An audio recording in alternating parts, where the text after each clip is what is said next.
বিষয়ে সচেতমি তোমারি খুনে লাল তায়েফের ভূমি ফেরেশতা এসে চায় ধ্বংসের হুকুম লৌহ মাখা মোহাম্মদ প্রাণেতে হাসরাত হে আল্লাহ ক্ষমা করো এ তায়েফে বাসীর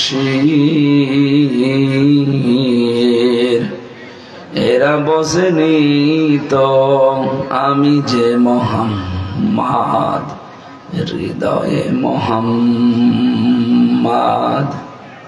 আলহামদুলিল্লাহ।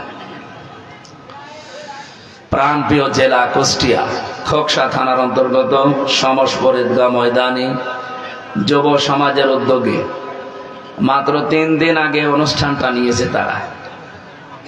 3 দিনের ভেতরে আপনারা এতগুলো মানুষ এক জায়গায় কোরআনে কারিমের মহাব্বতে রাসূলুল্লাহর ভালোবাসায় এসে এই জায়গায় হাজির হয়েছেন নাকি বিরানির প্যাকেট আছে? সুতরাং যুবকদের এই মহতী আয়োজনে যারা সাড়া দিয়েছেন, ঐতিহাসিক সিরাত মাহফিলের স্বনামধন্য সভাপতি, অত্র এলাকার সর্বজন শ্রদ্ধাভাজন ব্যক্তি, মুরব্বী মানুষ মনে হয়, হাফেজ মাওলানা আনিসুর রহমান হালকা,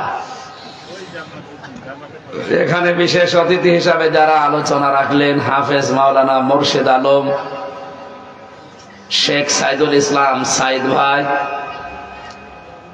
উপস্থিত আছেন আমলাবাড়ি হাফিজিয়া মাদ্রাসার সম্মানিত পরিচালক, হাজারো হাফেজের ওস্তাদ, আমাদের কুষ্টিয়ার কৃতি সন্তান হাফেজ আব্দুল্লাহ দামাত বারকাতুহুমুল আলিয়া, বলেন আমিন।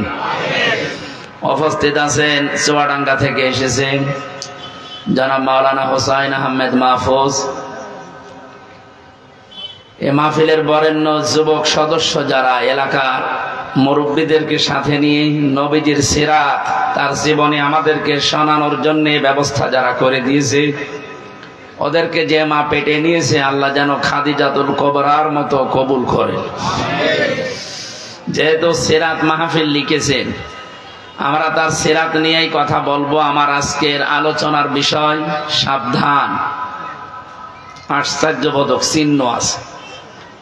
এরপরে হচ্ছে কার আদর্শ অনুসরণ করছেন, প্রশ্নবোধক চিহ্ন। এই বিষয়টা বোঝা গেছে কিনা বলেন তো? কি বললাম? সাবধান। এরপরে আশ্চর্যবোধক একটা চিহ্ন দেওয়া আছে, বিস্ময় সূচক একটা শব্দ দেওয়া আছে। এরপরেই আসল বিষয় কার আদর্শ অনুসরণ করছেন, প্রশ্নবোধক চিহ্ন। সুতরাং আপনাকে এখানে আজকে খোরাকি নিয়ে যাওয়া লাগবে। আমরা ক্লাস আকারে 1 ঘন্টা মতো কথা বলবো ইনশাআল্লাহ। 1 ঘন্টার ভেতরে এমন কিছু আমরা ডেলিভারি দিতে চাই, এমনকি আমরা রিসিভ করতে চাই, এটা নিয়ে আমাদের বাকি যতদিন বাঁচি এর উপরে যেন চলতে পারি ইনশাআল্লাহ। দল মত নির্বিশেষে আজকের এই অনুষ্ঠান, এটা শুধু বাংলাদেশ জামাত ইসলামী যারা করে, ইসলামী ছাত্র শিবিরে যারা আছে, চরমনাই পীরের মুরিদ যারা, শুধু তাদের জন্য নাকি? বলেন বলেন। হাদা বায়ানুল লিন্নাস হুদাল লিন্নাস, মানুষ পদবাচ্চে যারা বিবেচিত তাদের জন্য আজকের আয়োজন। গল্প করো মানে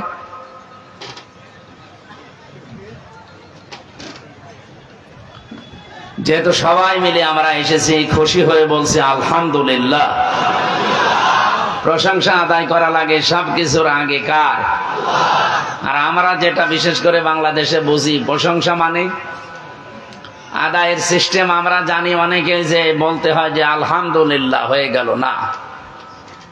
কোরআনে কারীম জানিয়েছে লাইন শাকারতুম লাযিদান্নাকুম ওয়া লাইন কাফারতুম ইন্না আযাবি লাশাদীদ। জন্মের পর থেকে আয়াত শুনছি, পড়ছি, কোনদিন ভেবেছেন এই আয়াতটা নিয়ে? আল্লাহ পাক কতগুলো তাকিদ দিয়েছেন আয়াতের ভেতরে। অনেক তো এমনিতে আমাদের মতো সরাসরি বলতে পারতেন। লাইন শাকারতুম লাযিদান্নাকুম দিয়েছেন, লামে তাকিদ নুনে সাকিলা। যদি কেউ নিয়ামতের শুকরিয়া আদায় করে, মাস্ট বি, ওর জীবনে ওই নিয়ামত আমি আল্লাহ বৃদ্ধি করবই। শুধু করব বললে এখানে লামে তাকিদ নুনে সাকিলা দেওয়া লাগতো না, আমি এমনি বুঝে ফেলতাম, আমি নিজে অর্থ করতে পারতাম। দুইটা তাকিদ দিয়েছেন আল্লাহ, মাস্ট বি, তিনি এটা দেবেই যদি শুকরিয়া আদায় হয়। এখন আমার প্রশ্ন, শুকরিয়া আদায় করতে হলে কি করা লাগে? শুকরিয়া যদি কোনো বিষয়ের দুনিয়াতে আপনি আদায় করতে চান, কমপক্ষে 3টা শর্ত দুনিয়ায় মানা লাগবে। 1 নম্বরে আপনাকে মুখে স্বীকার করা লাগবে যে হ্যাঁ, এটা নিয়ামত। আমার তো মনে হয় আমার জন্মের পর থেকে এই 33 বছরের ভেতরে 12 সাল থেকে আমি এই ময়দানে কথা বলি, বিশেষ করে এলাকার বিভিন্ন গ্রামে আসলেও এই জায়গায় আসি নাই। 12 সাল থেকে 25 সাল হয় মাত্র 13 বছর, তার ভেতরে 3 বছর ছেলে, 10 বছর। আর এই 10 বছর যারা দায়িত্বে ছিল, আমির হামজা না, আমির নাম শুনলেও 144 ধারা জারি করত। হামজা তো আরো ঝামেলা। সেই হিসাবে বলছি, আজকে একটা নিয়ামত। 3 দিনের আয়োজনে এতগুলো মানুষ এমনিতে আসে নাই, আজকে এটা আমাদের জন্য বলেন, মুখে স্বীকার করে নিয়ামত। বলেন বলেন। 2 নম্বরে শুধু স্বীকার করলে হবে না, আপনার অন্তরের ভেতর একটা আনন্দ লাগবে। এই আনন্দের চিহ্ন কি? কোরআনে কারীম জানিয়েছে, ইন্নামাল মুমিনুনা আল্লাযীনা ইযা যুকিরাল্লাহু ওয়াজিলাত কুলুবুহুম। অবশ্যই আল্লাহর দৃষ্টিতে ঈমান আছে তাদের ভেতরে। আবার বলছি, অবশ্যই আল্লাহর দৃষ্টিতে ঈমান আছে তাদের ভেতরে। তারাই শুধু আল্লাহর দৃষ্টিতে ঈমানদার বলে দাবি করতে পারে। আমি কেন রিপিট করলাম? এই যে শব্দটা আল্লাহ আরম্ভ করেছেন, ইন্না দিয়ে বলতে পারতেন ইন্নাল মুমিনুনা আল্লাযীনা ইযা যুকিরাল্লাহ, মাঝখানে মা লাগিয়েছেন কেন? যারা আরবি গ্রামার বোঝে, আমি যতটুকু বুঝেছি, মা শব্দ যদি ইন্নার পরে ব্যবহার করা হয়, তাহলে বাংলা অর্থ দাঁড়ায় কেবলমাত্র, শুধুমাত্র, একমাত্র, এই জন্যে, এরকম অর্থ আছে। আপনি দেখেন আরবি গ্রামার খুলে প্রায় 12-13টা অর্থ পাবেন, সব এইরকম। আল্লাহর দৃষ্টিতে একমাত্র, কেবলমাত্র, শুধুমাত্র ঈমানদার তারা। ওয়াজিলাত কুলুবুহুম ইযা যুকিরাল্লাহু ওয়াজিলাত কুলুবুহুম। যখন আল্লাহর নাম তাদের সামনে উচ্চারণ করা হয়, ওই মানুষগুলোর অন্তরাত্মা কেঁপে ওঠে।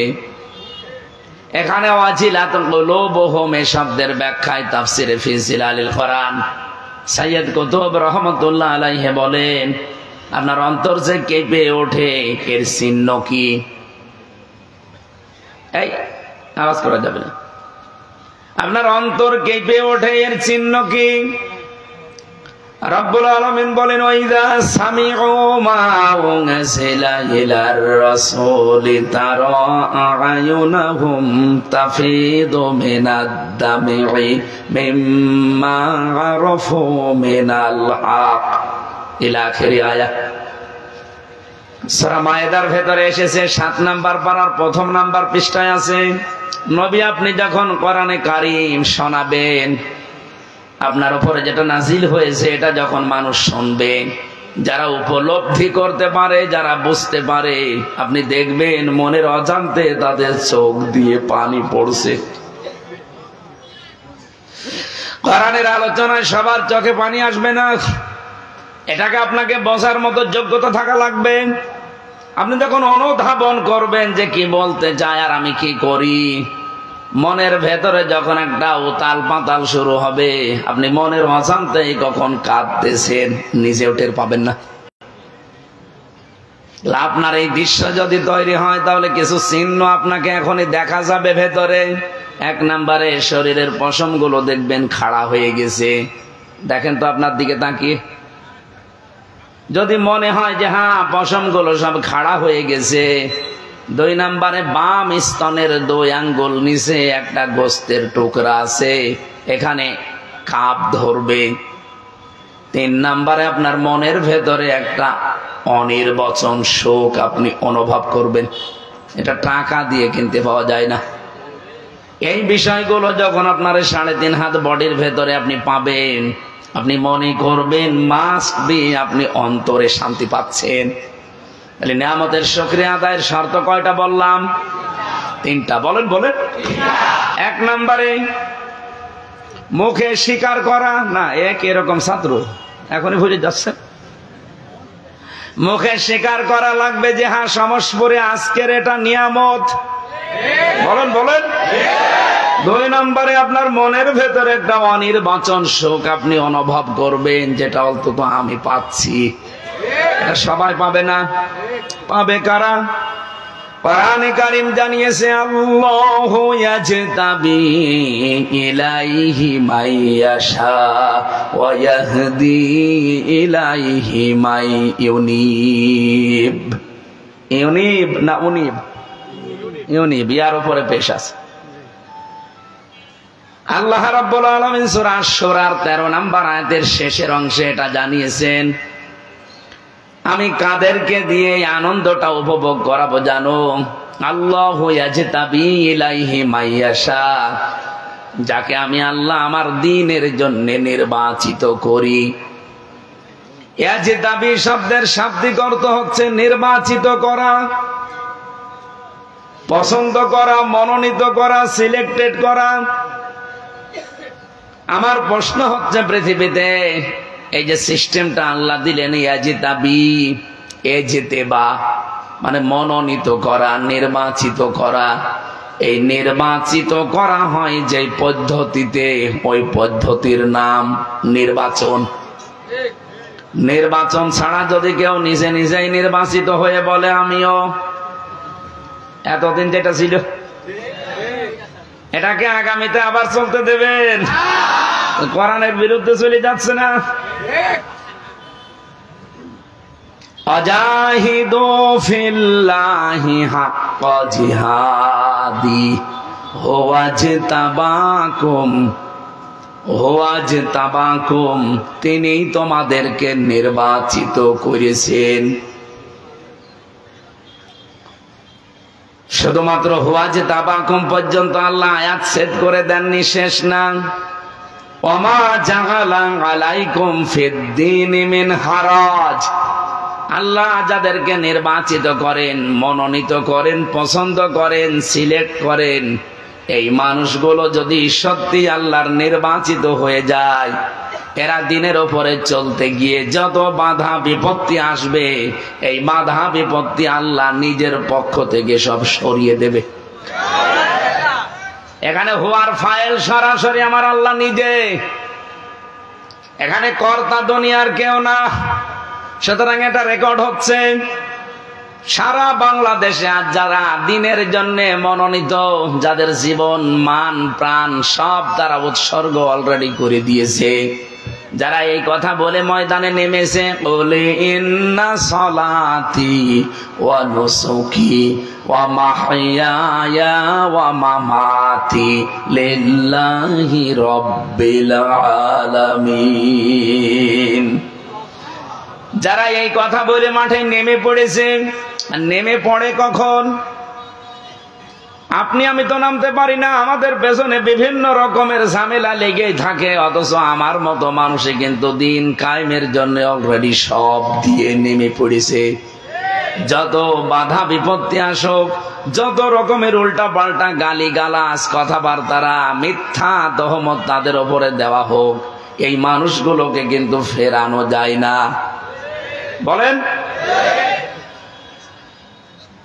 ইউজাহিদুনা ফি সাবিলিল্লাহি ওয়া লা ইয়াখাফুনা লাওমাতা লাইম, কোন তিরস্কারকারীর তিরস্কারকে তারা পাত্তা দেয় না। এটা আমি এই শব্দটা বোঝাতে এতক্ষণ পর্যন্ত পেঁচাচ্ছি। আল্লাহ পাক যাকে নির্বাচিত করেন তার দ্বীনের জন্যে, মাস্ট বি এই লোকটা বিপদে পড়লে ওমা জাআলা আলাইকুম ফিদ্দীনি মিন হারাজ। জালারও ফাইল সরাসরি আল্লাহ নিছে, এখানে কর্তা অন্য কেউ না। আল্লাহর কসম, কোরআনের উপর আমার 100% বিশ্বাস আছে। এই পৃথিবীতে সত্যি কোরআনের জন্য, দ্বীনের জন্য আল্লাহ পাক যাকে নির্বাচিত করেছেন, পছন্দ করেছেন, এরা যদি দ্বীনের উপরে চলতে গিয়ে কোনো মুসিবতে পড়ে, ওয়াহদি ইলাইহি মাইয়ুনিব, যে ব্যক্তি আল্লাহর দিকে মন থেকে ফিরে আসতে চায় তাকে আল্লাহ এই কাজ করার সুযোগ দেয়। সুতরাং এই দেশে যারা দ্বীন কায়েমের জন্য মন থেকে চেষ্টা চালাচ্ছে, এরা বিপদে পড়লে, মুসিবতে পড়লে, ষড়যন্ত্রে পড়লে সরাসরি রক্ষা করবে কে? আপনি যতই চেষ্টা করেন জীবনও আপনার মিশন সফল হবে না। আপনি ষড়যন্ত্র করবেন হয়তো 5 দিক থেকে। আল্লাহ পাক বলেন ওয়ামাকারু ওয়ামাকারাল্লাহু ওয়াল্লাহু খায়রুল মাকিরিন। ওরা ষড়যন্ত্র করে, আমি আল্লাহ কৌশল করি, আমি আল্লাহ সর্বোত্তম কৌশলী। সুতরাং আজকে এই দেশে যারা সত্যিই মন থেকে দ্বীন কায়েমের জন্য নেমে পড়েছে, আপনি যতই তহমত তাদের নামে লাগিয়ে দেন না কেন, আপনার পেছনে শয়তান 5টা জাল যদি বিছিয়ে রাখে, এগুলো ষড়যন্ত্রের। আল্লাহ রাব্বুল আলামিন ওই লোকটার জন্য বাঁচাতে 10টা রাস্তা খুলে দেবে। ডাকসু নির্বাচন থেকে শুরু করে এই দেশে যতগুলো জায়গায় মন থেকে যারা সত্যি আল্লাহর দ্বীনকে বিজয় করার জন্য বিভিন্ন রাস্তায় চেষ্টা চালাচ্ছে, তাদের পেছনে কত রকমের ষড়যন্ত্র আপনি চিন্তা করে দেখেন। জীবনে যেটা সে কল্পনা করে নাই সেই দোষ তাদের উপরে দেওয়া হচ্ছে। আপনি দোষ 5 দিক থেকে দিয়ে কি করবেন? এই দোষ মোকাবেলা করে তাকে সঠিক জায়গায় রাস্তায় পৌঁছিয়ে দিয়ে 10টা রাস্তা খুলিয়ে দেওয়ার মতো শক্তি আল্লাহর আছে। ওয়াহদি ইলাইহি মাইয়ুনিব, যে ব্যক্তি সত্যিই ফিরে আসতে চায় মন থেকে, আল্লাহ তাকে বসিয়ে রাখে না। দ্বীন কায়েমের জন্য তাকে আল্লাহ সিলেক্টেড করে, তাকে নির্বাচিত করে, তাকে পছন্দ করে। এই জন্য আমরা মনের ভেতরে আনন্দ সবাই নিয়ামতের শুকরিয়া হিসাবে আপনি পাবেন না, আপনাকে আল্লাহ নির্বাচিত করা লাগবে। এই জন্য আমার ভেতরে যে আনন্দ এখন পাচ্ছি, এই 33 বছরও অন্তত কত জায়গায় তো গেছি, আজকে একটু আনন্দ বেশি পাচ্ছি। এই কারণে জায়গায় বহু বাধা উপেক্ষা করে আজ আল্লাহ ওপেন করে দিয়েছে। বাংলাদেশে এখন 18 কোটির উপরে মানুষ, মাত্র 7 কোটি 20 লাখ মানুষ এখন চাচ্ছে এই দেশে আল্লাহর দ্বীন কায়েম হোক। এই আয়াত অনুযায়ী এই 7 কোটি 20 লক্ষ মানুষকে আল্লাহ নির্বাচিত করেছেন, পছন্দ করেছেন, তাদেরকে দিয়ে আল্লাহ দ্বীন কায়েম এই জমিনে করাবে। শুধু করাবে না, এই যে ইন্না মা আছে, একমাত্র শুধুমাত্র কেবলমাত্র হবেই হবে, তবেই তবে, এটাই এরকম অর্থ আসে। আল্লাহ যেখানে শব্দ চয়ন করছে নাকি ইয়ারকি মারার জন্য। সুতরাং নিয়ামতের শুকরিয়া আদায় শুধু এই মুখ পর্যন্ত, হোসাইন হুজুরের মতো এ পর্যন্ত খেয়ে একটা ঢেকর দূরে বললেন আলহামদুলিল্লাহ হবে, এটা একটা মাধ্যম, শব্দ একটা। আপনাকে প্রথমে স্বীকার করা লাগবে যে হ্যাঁ এটা নিয়ামত আল্লাহ। 2 নম্বরে আপনার মনের ভেতরে একটা আনন্দ অটোমেটিক আসবে। 3 নম্বরে এই নিয়ামতের শুকরিয়া আদায়ের জন্য আল্লাহ যেটা বলেছেন ওইভাবে তারে ব্যবহার করা লাগবে। তাহলে শর্ত কয়টা? কি আন্দাজ হাত তুলবেন না, আমি কিন্তু বুকে হাত দিয়ে দেখবো। দেখেন তো,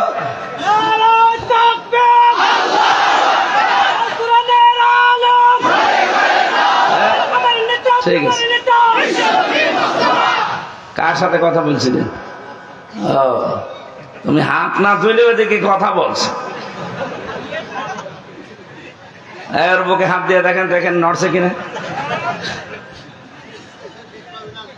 3 নম্বরে কি বললাম? যে এখান থেকে যেটা পাওয়া যাবে এই নিয়ামতটা আপনার প্র্যাকটিক্যাল লাইফে আপনি কাজে লাগাবেন। কি পাওয়া যাবে? ওই যে বললাম না, সাবধান, কার আদর্শ অনুসরণ করছেন প্রশ্নবোধক চিহ্ন। এটা আজকে আমরা নিয়ে যেতে চাই। বিশ্বনবীকে আল্লাহ পাঠিয়েছিলেন যে জায়গায়, ওখানে কিন্তু কিয়ামত পর্যন্ত তিনি থাকেননি, কারণ তারা এই নিয়ামতের কদর করে নাই, দাম দেয় নাই, শুকরিয়া আদায় করে নাই। অথচ যে মানুষগুলো তাকে সানন্দে গ্রহণ করেছিল, কিয়ামত পর্যন্ত আল্লাহ তাকে সেই মদিনায় রেখে দিয়েছে। অনেকে মদিনায় জন্ম নিয়েছিলেন, কোথায় বলেন বলেন? যেখানে জন্ম নিলেন সেখানেই তো থাকার কথা, কিন্তু এই মানুষগুলো তার গুরুত্বই দেয়নি, তাকে দেশ থেকে তাড়িয়ে পর্যন্ত দিয়েছে। অথচ যারা সানন্দে গ্রহণ করেছিল সেই জায়গাটা এখন পৃথিবীর শ্রেষ্ঠ জায়গা হয়ে দাঁড়িয়েছে। কি একটা আলাদা প্রশান্তি পাওয়া যায় সেখানে গেলে। লক্ষ লক্ষ মানুষেরা নবীকে শুধু সালাম দেওয়ার জন্যে, আপনি যারা হজ করে, হজের বিধান জানে, জিজ্ঞাসা করে দেখবেন মক্কাতেই কিন্তু হজের যত ফরজ আছে, ওয়াজিব আছে, সুন্নত আছে, সব শেষ, একটা কাজও নেই মদিনায়। এরপরও পৃথিবীর 257টা দেশ থেকে মানুষ যায়। এই যে আমি 11-12 দিন আগে এসেছি, না 14 দিন, প্রায় এখন 27 লাখ মানুষ মক্কা মদিনায় এখন চলাফেরা করছে সরকারি শরীফে। এতগুলো মানুষ, এরা শুধু মক্কায় ঘোরাফেরা করে হজের যে কাজ আছে, নফল হজ, ওমরা হজ, শেষ হয়ে যায়, মদিনায় যাওয়া লাগে না। অথচ 450 কিলোমিটার পথ পাড়ি দিয়ে মানুষ লক্ষ লক্ষ সবাই যাচ্ছে মদিনায় অন্তত নবীকে একবার সালাম দেওয়ার জন্য। মদিনার মানুষেরা যদি ওই সময় আনন্দে গ্রহণ না করত, নবীজি যদি ইন্তেকাল করতেনই মক্কায়, কিয়ামত পর্যন্ত মদিনায় আমাদের যাওয়ার আর দরকারই ছিল না, বলেন? সুতরাং আমরা যে আয়াত পড়েছি, আয়াতে এবার যাব, গুরুত্বপূর্ণ কিছু মেসেজ এখান থেকে আসবে। আমি আবার বলছি, সাবধান, কার আদর্শ অনুসরণ করছেন? রবিউল আউয়াল মাস, এটা খালি রসুলের জীবনী শোনান। কি শুনবেন? রসুলের জীবনী। বিশ্বনবী মুহাম্মদ রাসূলুল্লাহ সাল্লাল্লাহু আলাইহি ওয়াসাল্লাম এই পৃথিবীতে যে মাসে এসেছিলেন আমরা সবাই জানি, সেই মাসের নাম রবিউল আউয়াল মাস। হয়তো মতান্তর আছে তার জন্মের তারিখ নিয়ে, কেউ 9 তারিখ, কেউ 12 তারিখ বলে। আমরা যেহেতু ওই সময় ছিলাম না, ঐতিহাসিকদের লেখা পড়ে আমরা এতটুকু জানি 12 তারিখও সঠিক, 9 তারিখও সঠিক। আমার মনে হচ্ছে এখানে একটা প্রশ্ন আসতে পারে যে 2 তারিখে নবী জন্মগ্রহণ করলো কি করে? তার আপনি সঠিকটা বলেন তো দেখি। আমি যদি হাফেজ আব্দুল্লাহ সাহেবকে বলি যে 12 কত হলে হয়, উনি যদি বলে 6 আর 6 12 হয়, হয়নি? বলেন বলেন। হোসাইন হুজুরকে বললাম 12 কত হয়, বলছে 10 আর 2 12 হয়, হয়নি? আমার টার্গেট হচ্ছে জন্ম। রবিউল আউয়াল মাসে উনি এসেছিলেন কোন তারিখে, ওইটা আমার উদ্দেশ্য না। আমার উদ্দেশ্য এই মাসে আল্লাহ তাকে পাঠিয়েছেন, এই মাসটার ভেতরে কি আছে। আর রমজানুল মোবারকে যেহেতু কোরআনে কারিম আল্লাহ নাজিল করেছেন এই নবীর উপরে, রমজান তো আগেও ছিল, পৃথিবীতে কোনো মর্যাদা মূল্য কিছুই ছিল না, শুধুমাত্র নবীর উপরে রমজানে কোরআন নাজিল হওয়ার কারণে এত মর্যাদা বেড়ে গেছে। রবিউল আউয়াল মাস আগেও ছিল, কোনো মর্যাদা, কোনো দাম মূল্য ছিল না। মুহাম্মদুর রাসূলুল্লাহ এ মাসে আসার কারণে এ মাসটার দাম আমাদের কাছে অনেক বেড়ে গেছে। আমার প্রশ্ন হচ্ছে, শুধুমাত্র নবীর এই জন্ম রবিউল আউয়াল নিয়ে আনন্দ করলে হবে না। এই জন্ম থেকে শুরু করে 63টা বছর পার করে আবার এই রবিউল আউয়াল মাসে তিনি ইন্তেকাল করেছিলেন। তার মানে পুরা 63 বছর এবার আপনাকে আগে জানা লাগবে। শুধু জন্মের ইতিহাস পড়েই যদি আপনি শেষ করে দেন, ওইটার আরবি নাম হবে মিলাদুন, যেটাকে আমরা মিলাদ বলে জানি। রবিউল আউয়াল মাস যেহেতু এখন এসেছে, অনেকে বিভিন্ন ভাবে পালন করছে।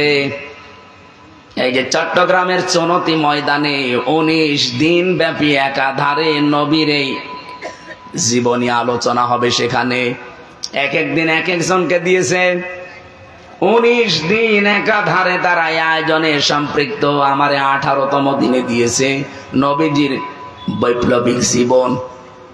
নবীজির বিপ্লব বলে একটা জীবন ছিল, ওই জীবনে কি কি করেছিলেন ওইটা আমারে বলা লাগবে ওই দিন। সহজ সরল ভাষায় সহজে যেন মানুষকে বিশ্বনবীর ওই জীবনটা শোনাতে পারি, বলে না আমিন।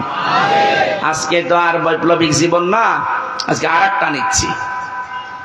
আমার মূল কথা হচ্ছে আরাফ 35 আর 36 নম্বর আয়াত। আমি আবার সাবজেক্টটা বলছি, সাবধান, কার আদর্শ অনুসরণ করছেন। এটা এত বড় গুরুত্বপূর্ণ বিষয়। মরণের পরেই যে 3টা প্রশ্ন, তার 3 নাম্বার প্রশ্ন এইটা। বিশ্বনবীকে আপনাকে দেখিয়ে বলা হবে মান হাজার রজুল, এই লোকটাকে। আপনি যদি সত্যি এই রবিউল আউয়াল মাসে সিদ্ধান্ত নিতে পারেন যে নবী বাদে আমি কারো আদর্শ মানি না, কার আদর্শ অনুসরণ করছেন, প্রশ্নবোধক চিহ্ন, যেহেতু সিদ্ধান্ত নিয়ে যদি এই প্রশ্নবোধক চিহ্ন আজ আপনি মিটিয়ে দিতে পারেন, কসম আল্লাহ, কবরে যাওয়ার পরে আপনি দেখেই বলে ফেলবেন হাযা নাবিয়ুনা মুহাম্মাদুর রাসূলুল্লাহ। আর যদি শুধু রবিউল আউয়াল আসলে আপনি মিলাদ পড়ে শেষ করে দিয়েছেন, কিন্তু মিলাদে যেই কথাগুলো বলা হয় ওইটাও তো আপনার জীবনে পাওয়া যায় না। আমি একটু ভেতরে যাই। মিলাদ শব্দের শাব্দিক অর্থ হচ্ছে জন্ম। রাসূলের জন্ম বৃত্তান্ত নিয়ে যেখানে আলোচনা করা হয় ওই অনুষ্ঠানের নাম হচ্ছে মিলাদ অনুষ্ঠান। এলাকায় হয়নি? হয়তো আব্দুল্লাহ হুজুর অথবা মোরশেদ ভাই ওনারা মিলাদ শরীফে গিয়ে নবীজির জন্ম আলোচনা করছে, যে নবীজির জন্মের আগে এই দৃশ্যগুলো দুনিয়ায় হয়েছিল। অথচ বিশ্ব নবী পৃথিবীতে যে মিলাদ শরীফ আরম্ভ হবে তার যে জন্ম নিয়ে, উনি যে জন্মগ্রহণ করার পরে 3 জন মহিলার দুধ পান করেছিলেন। উম্মে আইমান নামে এক মহিলা, যেটা হযরতে আমিনা তার সাথে সব সময় ছিল। এই মহিলার দুধ নবীজি ছোটবেলায় পান করেছিলেন জন্মের পরে। 2 নম্বরে দুধ পান করেছেন তার মায়ের।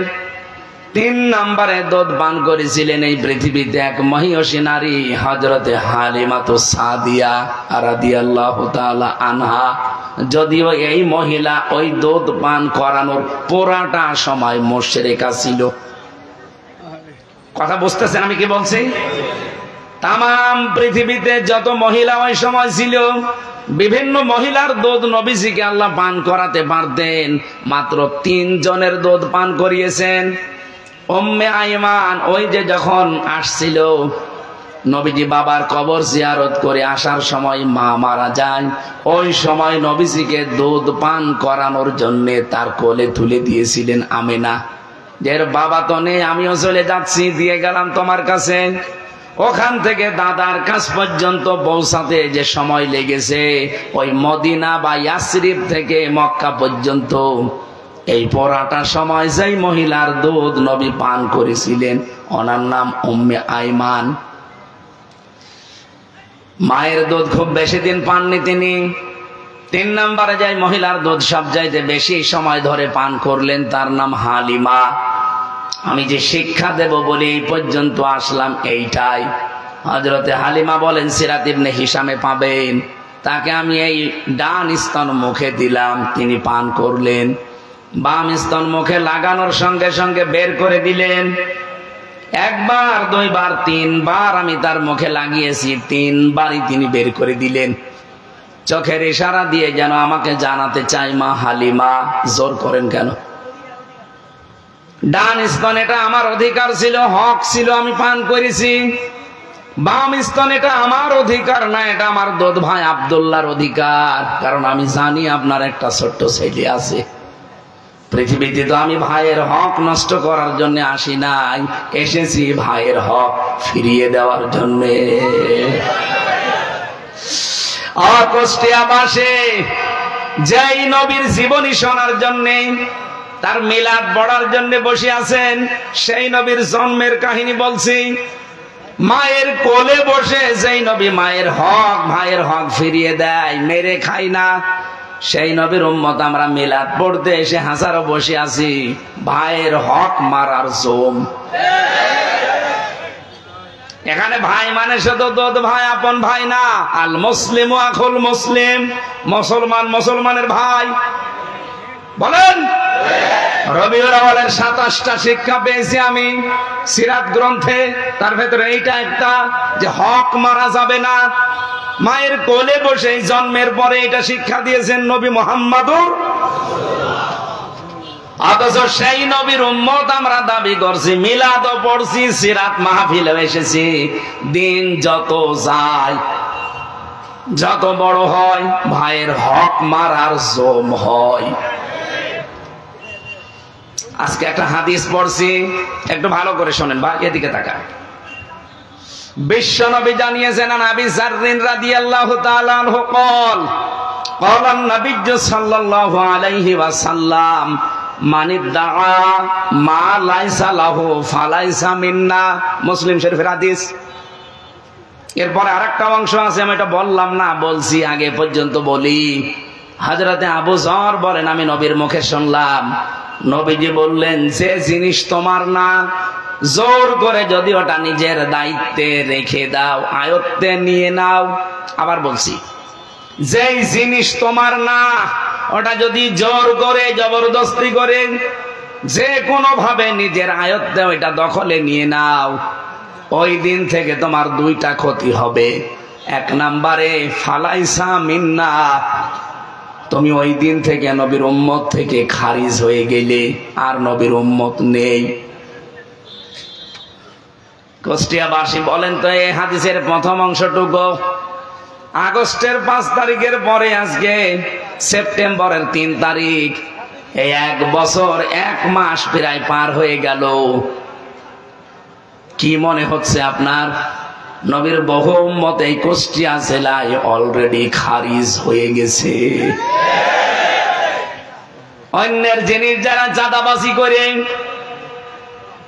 আমি বাকিটা আর বললাম না, কত কায়দায় তারা নিজের আয়ত্তে নিয়ে নিয়েছে। বাবা শাহজালাল সব হালাল নাকি খোসায় শুরু হয়নি? বলেন। হ্যাঁ, আপনি এ পর্যন্ত শুনে আন্দাজে লাফাবেন না। এরপরে আমি একটা ব্যাখ্যায় যাচ্ছি। নবীজি বলেন, 1 নম্বরে তো ওই দিন থেকে তুই আমার উম্মত আর নেই, বের হয়ে গেলি। ফালাইসা দিয়েছেন, এই জন্য ফা আছে। লাইসা মিন্না দিলেও আমি অর্থ করতে পারতাম, ফা দিলেন কেন? ফায়ের ব্যাখ্যা হচ্ছে, উপরে বর্ণিত এই গুণাগুণ গলে যদি কেউ অর্জন করে, তাহলে মাস্ট বি পরের শাস্তি বা পুরস্কার তার উপরে বর্তাবে। তাহলে উপরের কি? উপরের হচ্ছে যে জিনিস আপনার না, আপনি জোর করে জবরদস্তি করে দখল করে চাঁদাবাজি করে নিজের নামে সব নিয়ে নিয়েছেন, আপনার জন্য প্রথম শাস্তি ফালাইসা মিন্না, আপনি নবীর উম্মত নেই। 2 নম্বরে ওয়ালিয়াতাবাওয়া মাকাদাহু মিনান নার, আপনি যেন জাহান্নামে অলরেডি একটা স্থান তৈরি করে বরাদ্দ করে রেখে দিলেন। আমার তো হাদিস পড়ার পরে মনে হয় বাংলাদেশে বহু মানুষের স্থান এখন জাহান্নামে বরাদ্দ হয়ে গেছে।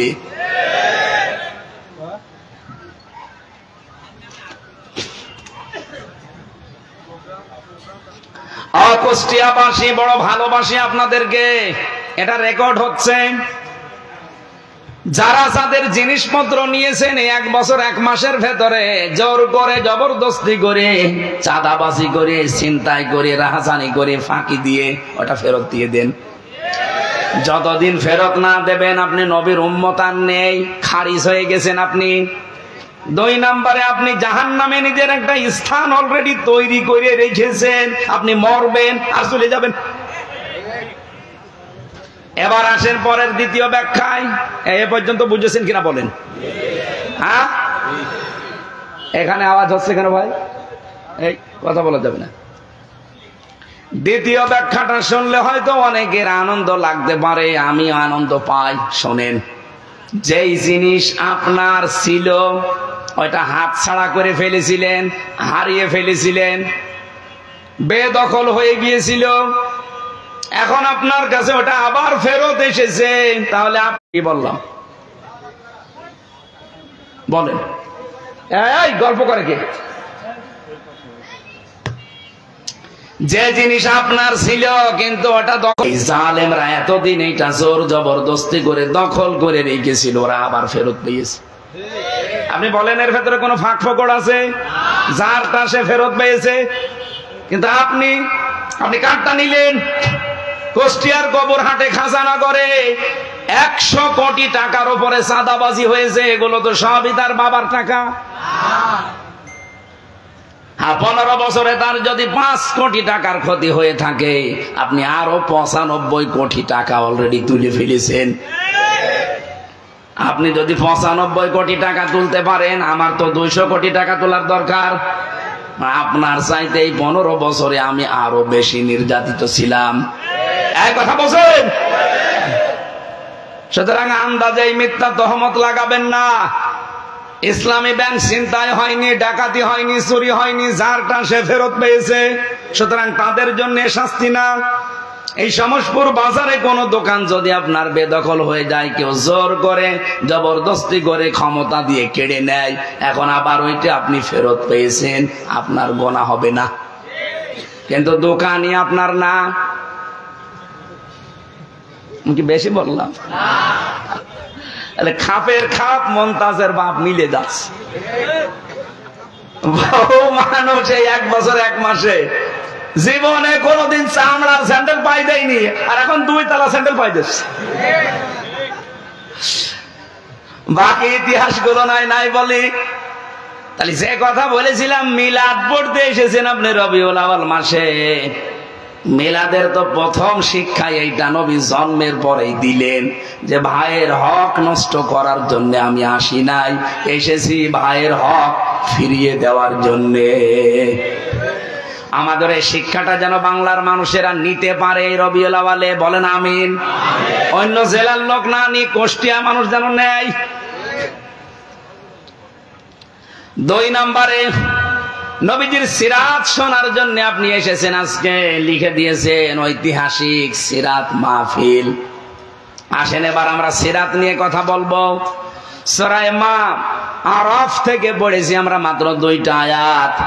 আরাফ শব্দের শাব্দিক অর্থ হচ্ছে আলাপচারিতার স্থান, যেখানে আলাপ আলোচনা করা হয়।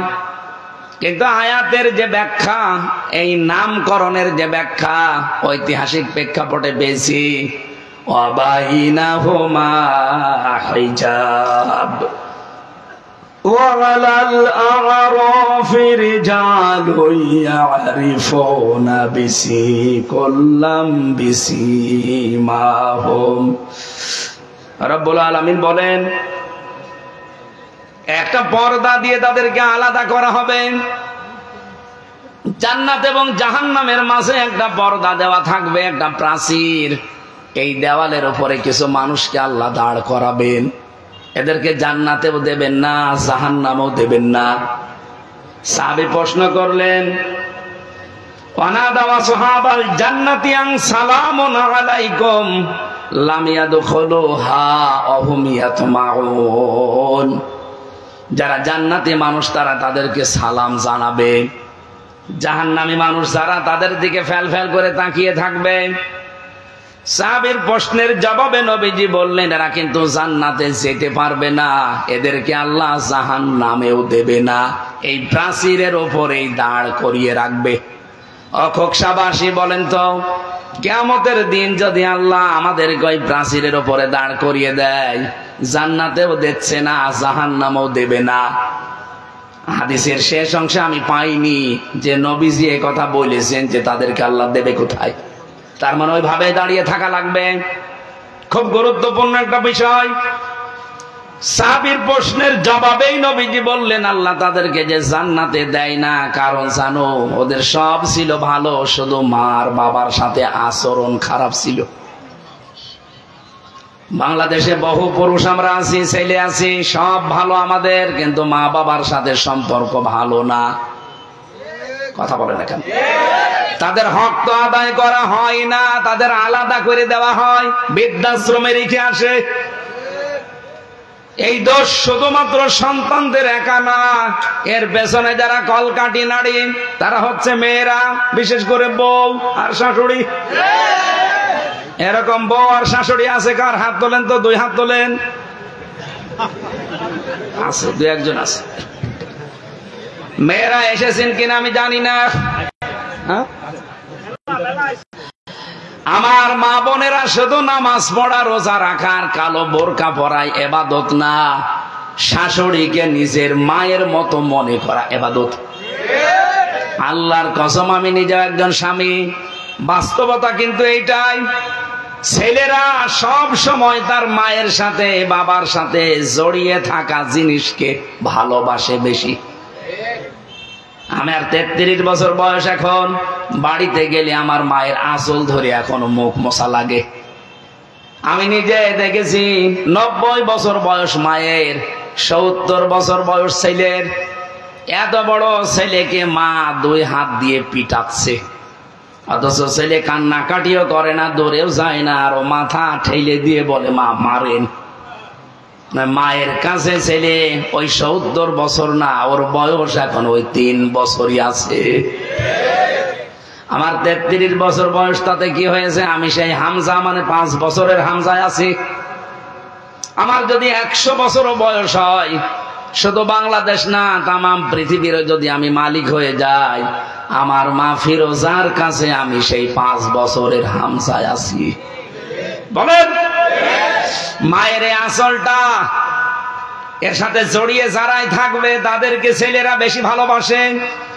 বৌমা যারা এসেছেন, আমি নিজের থেকে যেহেতু পরীক্ষিত বলছি, আপনি যদি সত্যি স্বামীর মন পেতে চান, স্বামীর ভালোবাসা মন থেকে পেতে চান, মায়ের সাথে আপনি জড়িয়ে থাকবেন, আপনি নিজের শাশুড়ির মেয়ে হয়ে যাবেন। যত বেশি মিশতে পারবেন তার খেদমতে, তার সাথে কথাবার্তার আচরণে, দেখবেন দূর থেকে আপনার স্বামী তত বেশি আপনার দিকে ঝুঁকবে। হাজারো পরিবারে আমরা মেনে নিতেই পারছি না, অথচ হাদিস হচ্ছে নেককার মহিলা ওইটা যে 5 ওয়াক্ত নামাজ আদায় করে, রোজা রাখে, নিজের শরীরকে হেফাজত রাখে, আর স্বামী যেটা পছন্দ করে ওইটা জায়েজ হলে স্ত্রীও পছন্দ করে। বলেন তো, স্বামীর সাথে তার মা বাবা থাকবে, এটা স্বামী পছন্দ করে না? বলেন বলেন, এখানে একটা স্বামী দেখাতে পারবেন যারা বলে যে মা বাবা জাহান্নামে যাক? প্রত্যেকটা স্বামীর মনে এই আকাঙ্ক্ষা, আমি গরিব হই, ধনী হই, আমি খেয়ে থাকি না খেয়ে থাকি, আমার মা বাবা আমার সাথে থাকবে। বলেন বলেন বলেন, এরকম স্বামী আছেন কারা? দেখি হাত তোলেন তো। আলহামদুলিল্লাহ। সম্মানিতা মা বোনেরা, যদি সামনে ক্যামেরা দেওয়া থাকে, প্রজেক্টর দেওয়া থাকে, একটু দেখেন আপনার স্বামী হাত তুলেছে কিনা। সব স্বামী আমি চাই যে আমরা, আমার মা বাবা আমাদের সঙ্গে থাকবে, কিন্তু দুঃখজনক হলেও সত্য, 100টার 98টা বউ এটা চাই না যে শাশুড়ি আমাদের সাথে থাক। আর এটা জায়েজ কাজ, আপনার স্বামী চাচ্ছে, পছন্দ করছে, আপনি চান না কেন? আমাকে জাহান্নামে দেওয়ার জন্য আপনি নিজেই যদি উঠে পড়ে লাগেন, তা আপনার মতো বউ বিয়ে না করে আমার একা একা থাকা ভালো ছিল। তাহলে অন্তত আর নামে ওই প্রাচীরে দাঁড়ানো লাগতো না। এক কথা বলছে। সাহাবী প্রশ্ন করলেন, হে নবী, ওদের আল্লাহ জাহান্নামে দেবে না কেন? বিশ্ব নবী বলেন, ওদেরকে আল্লাহ জাহান্নামে দিচ্ছে না এই কারণে ওরা সব কিছু বাদ দিয়েছিল। পৃথিবীতে বহু কিছু তাদের জীবনে ছিল না, কিন্তু তাদের 1 নাম্বার কাজ ছিল জমিনে যেন দিন কায়েম হয়। সুতরাং দিন কায়েম করার জন্য যারা সর্বাত্মক ভাবে চেষ্টা করে, ওদের জীবনে ছোটখাটো ভুল ভ্রান্তির কারণে যদি আল্লাহ জান্নাতে নাও দেয়, জাহান্নামে দেবে না। এই জন্য বুকে আশা নিয়ে, এ ভরসা নিয়ে কোরআনের আয়াতের দিকে তাকিয়ে, এটা 47 নম্বর আয়াত, বড় আশা নিয়ে আপনাদেরকে ওই আশা জাগাতে চাই। জাহান্নামে যদি নিজেকে হারাম বানাতে চান, দিন কায়েমের জন্য আপনি লেগে পড়েন। দিন কায়েম না হলেও আপনার অসুবিধা নেই, কিন্তু আপনাকে আল্লাহ জাহান্নামে দেবে না। আপনি কি উল্টা বুঝলেন? আপনাকে আমি বাঁচাতে চাই জাহান্নামে যদি যেতে না চান। বলেন দলিল কোথায়? দলিল আছে সূরা সফ 10 নম্বর আয়াত। হাল আদুল্লুকুম আলা তিজারাতিন তুনজিকুম মিন আযাবিন।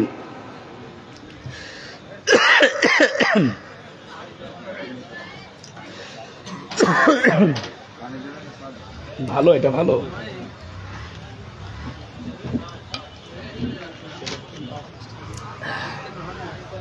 ঠিক আছে, কিছু লাগবে না। মানে এই যে গদি দেওয়ার পরেও পেছনে ব্যথা করে, ওরা এমন পিটানো পিটিয়েছিল রিমান্ডে, শক্ত জায়গায় তো বসতেই পারি না, গদি দিয়েও এই যে 10-15 মিনিট পরে ওঠা লাগে। এই জায়গা তো শুধু ম্যাডামকে ছাড়া কাউকে দেখানো যায় না, মানে এমন একটা জায়গা।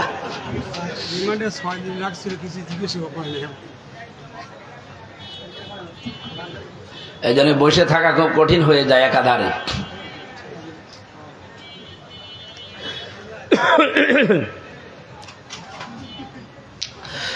কুষ্টিয়াবাসী একটু খেয়াল করে শোনেন, আপনাকে আমি জাহান্নামে যেতে দিতে চাই না, এই আয়াত তার প্রমাণ। এমন একটা ব্যবসার কথা কি দালালাত করব, ইঙ্গিত দেব, বলে দেব, যেটা করলে জাহান্নামের জ্বলন্ত আগুনে যন্ত্রণাদায়ক শাস্তি পাওয়া লাগবে না। তুমিনুনা বিল্লাহি ওয়া রাসূলিহি ওয়া তুজাহিদুনা ফি সাবিলিল্লাহ বিআমওয়ালিকুম ওয়া আনফুসিকুম যালিকুম খায়রুল লাকুম ইন কুনতুম তা'লামুন। আল্লাহ রাসূলের উপরে ঈমান আনার পরে জান আর মাল যা আছে দুনিয়ায় জীবিত থাকতে সর্বাত্মকভাবে চেষ্টা চালাবেন তার দিন যেন কায়েম হয়। এইটাই ভালো কাজ। আল্লাহ বলেন যালিকুম খায়রুল লাকুম, এইটাই ভালো কাজ, এইটাই উত্তম কাজ। ইন কুনতুম তা'লামুন, যদি বুঝে থাকো। এতটুকু আল্লাহ শেষ করেননি।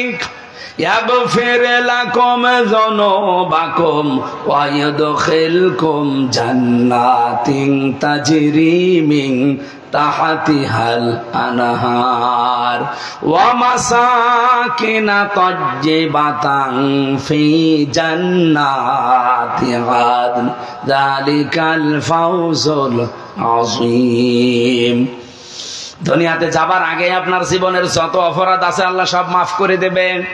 এমন একটা বাগানে প্রবেশ করাবে যার তলদেশ দিয়ে নদী আর নহর প্রবাহমান থাকবে। আল্লাহ এতটুকু শেষ করে দিলে আজ আমি পড়তাম না, এর পরের শব্দটুকুর জন্য আমি পড়েছি। রব্বুল আলামিন আনহার বলার পরে দেখেন শব্দ চয়ন, এদিকে তাকান। আল্লাহ পাক বলেন জান্নাতিন তাজরি মিন তাহতিহাল আনহার, এতটুকু শেষ করে দেননি। ওয়া মাসাকিনা তাজ্জিবাতান, আল্লাহ সাকানুন না দিয়ে মাসাকিন দিলেন কেন? মাসকানুন না দিয়ে মাসাকিন বহু বচন দিয়েছেন। বহু বচন বলা হয় কিন্তু আরবি গ্রামার যারা পড়ে এক বচন, দ্বিবচন, বহু বচন, দুইটা হলেও বহু বচন হয় না আরবিতে, অন্য ভাষায় হতে পারে। আরবিতে আপনি যদি বহু বচন করতে চান কোন বিষয়কে কমপক্ষে 3টা লাগবে। তার মানে আল্লাহ এখানে বসাতে চেয়েছেন কোন মানুষ যদি সত্যি দিন কায়েমের জন্য চেষ্টা করে দুনিয়া জান মাল দিয়ে, তাকে যে জান্নাত দেওয়া হবে একটা না, কমপক্ষে 3টা। আমি কথা বোঝাতে পারিনি? মাসাকিনা দিয়েছেন আল্লাহ এই বহু বচন এই কারণে। আল্লাহ মাসকানুন দিলে অর্থ তো একটা করতাম। আপনাকে অবশ্যই আল্লাহ কমপক্ষে 3টা এমন পবিত্র জান্নাত দান করবে যার নাম আদন। নাম কি? আইন দাল নুন আদনুন বলা হয়। জান্নাতের যে স্তরগুলো আছে কোরআনে আমি 100টা স্তর পেয়েছি জান্নাতের, তার ভেতরে এইটার নাম হচ্ছে জান্নাতুন আদন। রব্বুল আলামিন শেষের দিকে বললেন যালিকা হুয়াল ফাওজুল আযীম, জীবনের জন্য এইটাই মহা সফলতা। যদি বলেন সুবহানাল্লাহ। আল্লাহ আপনাকে যদি জাহান্নামে না দেয় তাহলে আপনার জীবন সফল নয়, ওদিকে জান্নাতেও দিচ্ছে না। হ্যাঁ, সফল হবে কোন সময়? ফামান যুহজিহা আনিন নার ওয়া উদখিলাল জান্নাতা ফাকাদ ফাজ। সূরা আলে ইমরান 185 নম্বর আয়াতের মাঝের অংশে আছে জীবন তো সফল হবে ওই লোকটার যাকে আল্লাহ জাহান্নামের আগুন থেকে বাঁচিয়ে দিয়েছে আর জান্নাতে প্রবেশ করিয়ে দিয়েছে। তার মানে আমাদের জীবনের হার জিত আসল টার্গেট এখনো শুরু হয়নি।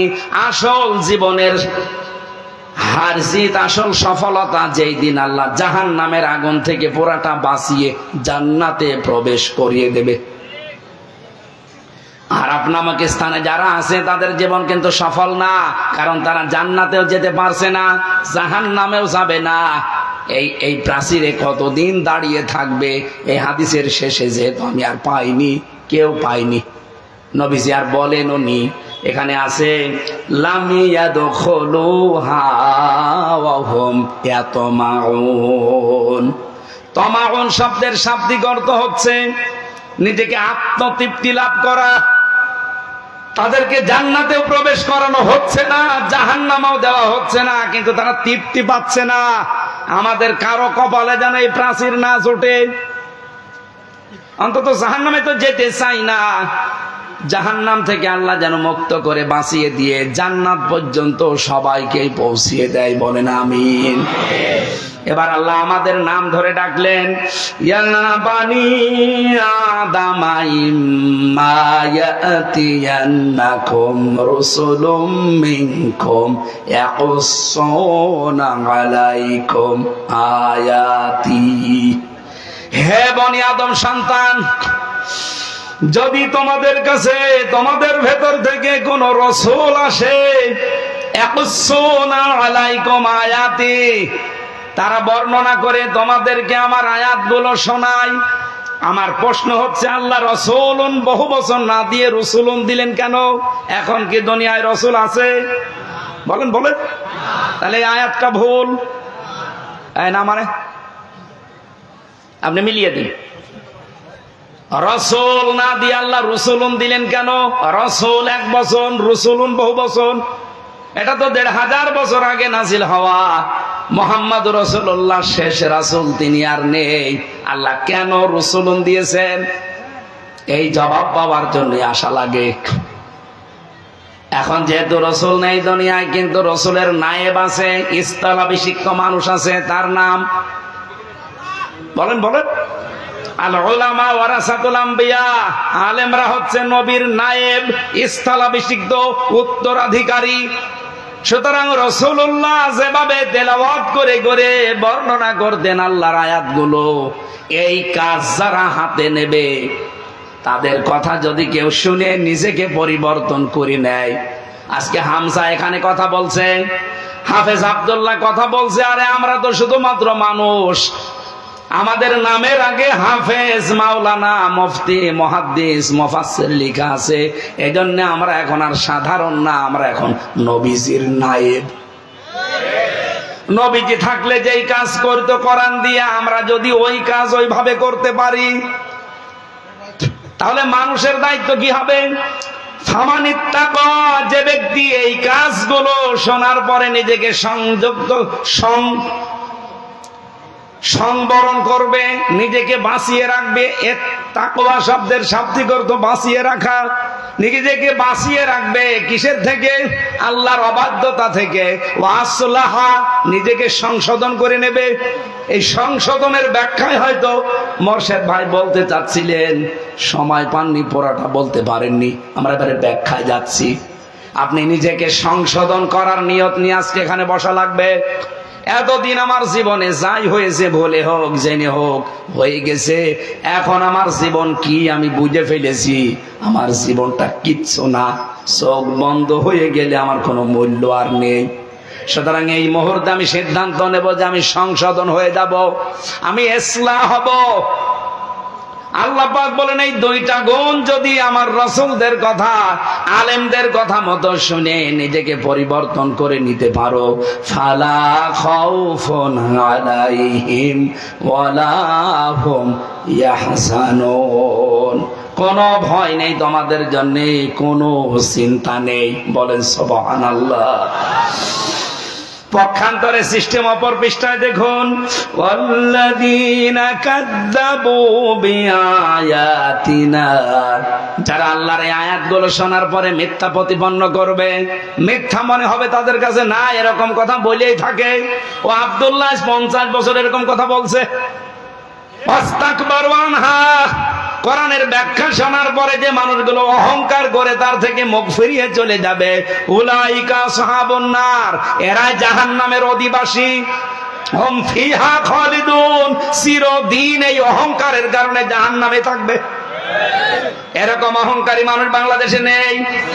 হাতে পায়ে ধরতে শুধু বাকি আছে, তাছাড়া আর বাকি আছে কি বলেন? এত করে বিভিন্ন কায়দা কৌশল করে উদাহরণ দিয়ে দিয়ে বোঝানো হয়, এরপরও ওই কুকুরের লেজের মতো যা ছিল তাই। সুলাইমান নবী একবার জিনদেরকে বলেছিলেন যে একটা মসজিদ বানাও। মসজিদ ওরা ঝকমক করে বানিয়েছে, বিউটিফাই করে বানিয়ে আবার ভাঙ্গা আরম্ভ করেছে। সুলাইমান নবী এসে বলছে, মসজিদ কই? বলছে, বানিয়েছিলাম আবার ভেঙে ফেললাম। কেন? আপনি তো বলেননি যে মসজিদ করার পরে কি করা লাগবে। মসজিদ বানানোর পর চিন্তা করলাম কাজ তো নেই, কি করি, ভেঙে ফেলি। সুলাইমান নবী বলে, ঠিক আছে এটা কাজ দেই, মসজিদ বানানো শেষ করো, আর এরপরে একটা কুকুরের লেজ সোজা করো, আমি যতদিন না আসি। মসজিদ বানানো হয়ে গেছে, একটা কুকুর নিয়ে এসে লেজ টানে, সোজা হয়, ছেড়ে দেয়, কাছে যায়। কি গো, এভাবে হবে না, তেল নিয়ে আয়, মোবাইল নিয়ে আয়, তেল মোবাইল নিয়ে টানে, লম্বা হয়, ছেড়ে দেয়, কাছে যায়। এ কি কুকুর না কলেরা?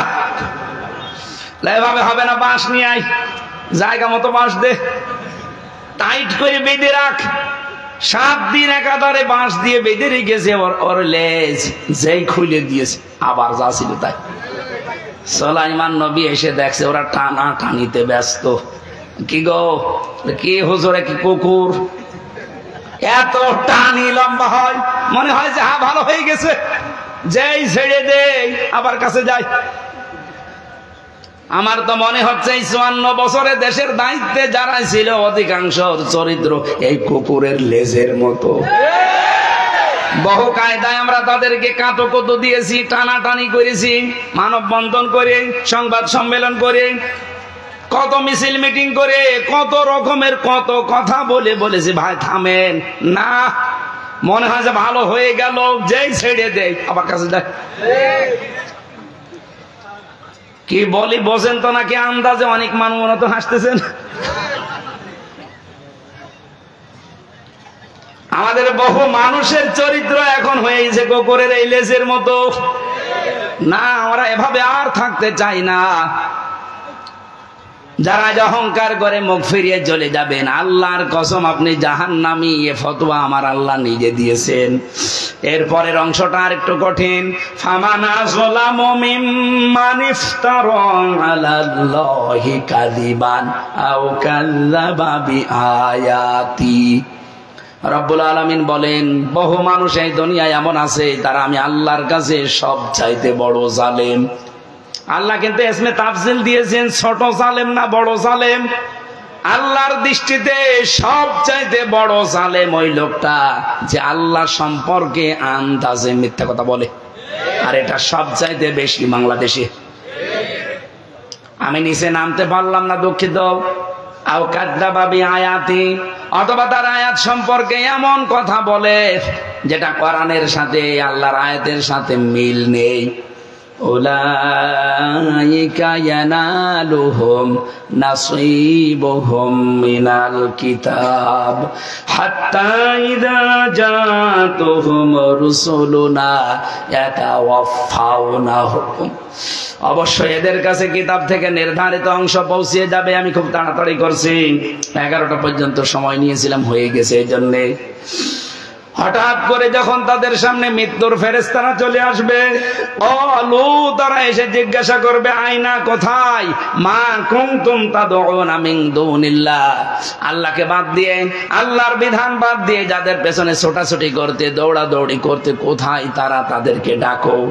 তারা সবাই মিলে জবাব দেবে, ক্বালু দাল্লু আন্না, তারা আজ আমাদের থেকে উধাও হয়ে গেছে। এই আয়াতটা যে কত বাস্তব তার বাংলা বাস্তব প্রমাণ মিয়া রফিকুল ইসলাম, ব্যারিস্টার মিয়া রফিকুল ইসলাম। আপনি তাকান তার দিকে, বিএনপির মন্ত্রী ছিল, স্থায়ী কমিটির সদস্য ছিল, অথচ লোকটা আজকে বয়সের ভাড়ে নুয়ে পড়েছে, পড়ে আছে। তার স্ত্রী তাকে ছেড়ে চলে গেছে আল্লাহর কাছে, ছেলে মেয়েগুলো ছেড়ে দিয়েছে। তার কাছে দলীয় একটা লোকও যায় না, দেখাও করে না, কাজের মহিলা নিয়ে পড়ে আছে বছরের পর বছর হাসপাতালে। আল্লাহ বলেন ক্বালু দাল্লু আন্না, মরণের সময় যখন এসে ফেরেশতারা তাদেরকে আঁকড়িয়ে ধরবে, এই সময় বলবে কই তারা যাদেরকে আল্লাহর বিধানের উপরে, তোমার আল্লাহর বিধানের উপরে যাদেরকে উপরে তুলে দিতে, আল্লাহকে বাদ দিয়ে অন্য যাদের পেছনে ছোটাছুটি করতে, কোথায় তারা? এক বাক্যে ওরা বলবে তারা উদাও হয়ে গেছে আমাদের থেকে।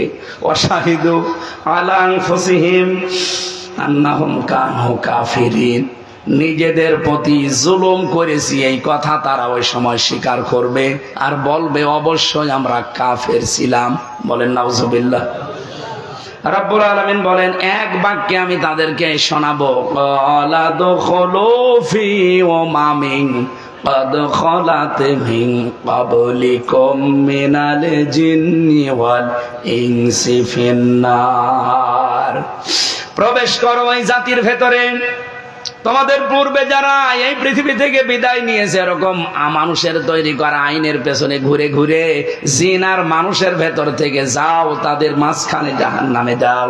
কুল্লামা দাখালাত উম্মাতুল লানাত উখতাহা, যেই প্রবেশ করবে জাহান্নামে, যাবার পরে ওদের পূর্ববর্তী নেতাদের সাথে দেখা হবে, তখন লানত দিতে থাকবে। হাত্তা ইদা দারাকু ফিহা জামিয়া, তারা সেখানে যেই পেয়ে যাবে ওদের ওই পূর্বপুরুষদের, বাপ দাদা পরদাদা অথবা নেতা নেত্রী, এদেরকে, এটা আমি বানাচ্ছি এখন, বলেন বলেন বলেন তো আজটা কত বাস্তব। হাত্তা ইদা দারাকু ফিহা জামিয়া, জাহান্নামে প্রবেশ করেই তারা দেখতে পাবে তাদের অমুক নেতা সামনে দাঁড়িয়ে আছে বিশাল মোষ নিয়ে। রব্বুল আলামিন বলেন ক্বালাতে উখরাহুম লিউলাহুম রব্বানা হাউলাই আযাল্লুনা ফাতিহিম আযাবান দিফাম মিনান নার, এ মানুষগুলো ওদের দেখেই রেগে যাবেন, বলবে রব্বুল আলামিন এরাই আমাদেরকে পথভ্রষ্ট করেছিল, তোমার আইন আমাদেরকে মানতে তো দেয়নি, আর তোমার আইনের পক্ষে থাকলে উল্টা পাল্টা করতো। প্রকাশ্যে তো থাকতেই পারি নাই, গোপনেও থাকতে পারি না, এদের কারণে এদেরকে তুমি ডবল শাস্তি দাও। ওয়ালা লিকুল্লিন দিউফু ওয়ালাকিন লা তা'লামুন, রব্বুল আলামিন বলেন দ্বিগুণ শাস্তি শুধু ওদের না, সবার জন্যই আমি ব্যবস্থা করে রেখেছি। এই জন্য আমার আজকের আলোচনার বিষয় সাবধান, কার পেছনে আপনি অনুসরণ করে চলছেন। রবিউল আউয়াল মাসেও যদি আপনি নবীজিকে অনুসরণ করার সিদ্ধান্ত নিতে পারেন, বাকি জীবনে নিতে না পারেন, বিশ্বাস করেন, কসম করে বলছি আপনিও ওই দলে কিয়ামতের দিন আফসোস ছাড়া আর কিছুই পাবেন না। তখন বলবেন আল্লাহ হাউলাই, এই যে মানুষগুলো আদাল্লুনা, এরা আমাদেরকে পথভ্রষ্ট করেছে, এদের আদর্শ মেনে আজ জাহান্নামে এসেছি, এদেরকে দ্বিগুণ শাস্তি দেন, আযাবান দিফাম মিনান নার। আল্লাহ ধমক দিয়ে বলবেন ক্বালা লিকুল্লিন দিফুন, প্রত্যেকের জন্যই দ্বিগুণ শাস্তি। আমার মনে হয় বাংলাদেশে বহু মানুষ এই আয়াতের ভেতরে আছে। কথা না বোঝার ভান করে থাকলে আপনাকে ঝোড়ে কোদাল দিয়েও বোঝানো যাবে না। আশা করছি আপনি বুঝে ফেলেছেন। এই মুহূর্তে নিজের মত পাল্টান। রবিউল আউয়াল মাসে নবীর আদর্শ ছাড়া, বিশ্ব নবীকে ছাড়া জীবনের কোন জায়গায় কাউকে আমি মানি না। যাকে মানবেন কিয়ামতের দিন তার সাথে আপনি জাহান্নামে যাবেন। এটার দলিল হচ্ছে সূরা হুদ ৯৮ নম্বর আয়াত, ১২ নম্বর পারা, ১২ নম্বর পৃষ্ঠার প্রথম নম্বর লাইনে আছে, ইয়াকদুমু কওমাহু ইয়াউমাল কিয়ামা ফাআওরাদাহুমুন নার ওয়া বিসাল বিরদুল মাওরুদ। কিয়ামতের দিন যেই নেতা জাহান্নামে যাবে, ওই নেতার যত অনুসারী কর্মী সবাই তার সাথে জাহান্নামে যাবে। আল্লাহ আমাদেরকে আয়াত থেকে যে মূল মেসেজ, অনুসরণ করতে হলে যার তার পেছনে যাওয়া যাবে না। একমাত্র মুহাম্মদ রাসূলুল্লাহকে যারা মেনে চলে, চোখ কান বন্ধ করে তাদের অনুসরণ করে, আল্লাহ কিয়ামতে তাদের সাথে যেন জান্নাতুল ফেরদাউসে পৌঁছিয়ে দেন। 11:15 বেজে গেছে, এখন আর কথা বলা ঠিক হচ্ছে না, আরো ছিল অনেকগুলো। আজকের মতো এই শেষ। আল্লাহুম্মা আমিন। রব্বানা আতিনা ফিদ দুনিয়া হাসানা ওয়া ফিল আখিরাতি হাসানা ওয়া কিনা আযাবান নার। যতটুকুই বলেছি আল্লাহ জীবনে সেট করে দাও।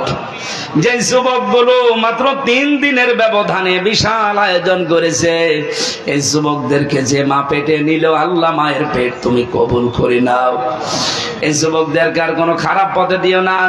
নবীর আদর্শ মতো, নবীর বিশ্ব নবীকে আদর্শ মেনে চলার তৌফিক তাদেরকে দাও। এদের যাদের কর্মজীবন নেই, আল্লাহ যুবকদের একটা হালাল কর্মজীবনের ব্যবস্থা করে দিও। সম্মানিত মা বোনদেরকে খাদিজার মতো, আয়েশার মতো বানিয়ে দাও। অনেক পরিবারে অশান্তি আছে স্বামী স্ত্রীর ভেতরে, আল্লাহ তুমি